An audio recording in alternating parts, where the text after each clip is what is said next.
Bali TV. Akses jembatan utama menuju Pantai Celuk Buluh, Desa Kalibukbu, Kecamatan Buleleng, mengalami kerusakan di dua bagian sisi sayap. Kondisi tersebut menyebabkan jembatan nyaris jebol karena terus tergerus aliran sungai yang cukup besar akibat hujan deras yang mengguyur.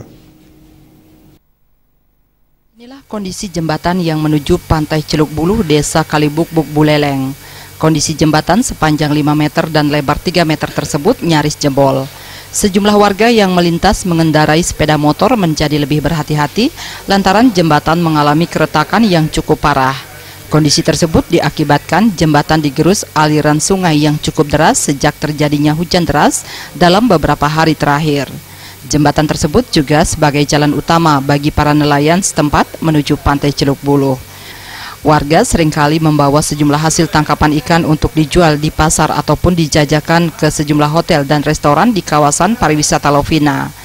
Warga pun saling bergotong royong untuk memindahkan bongkahan kayu yang menghalangi aliran air agar pondasi jembatan tidak terus tergerus. Menurut salah seorang warga Gede Geni, rusaknya jembatan akibat aliran sungai yang cukup deras sejak hujan deras mengguyur. Diharapkan jembatan tersebut segera diperbaiki karena merupakan akses perekonomian bagi para nelayan maupun warga setempat. Karena akses utama itu hiburan nelayan dan itu ya coba. Pondasi di sini ada pondasi sudah hilang ini ya. Pondasi yang jebol. Ya pondasi. Pondasi sana sudah jebol, di sana juga jebol. Begitu. Oleh warga apa harapannya?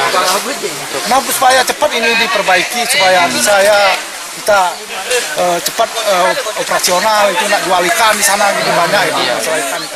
Pandewismaya, Bali.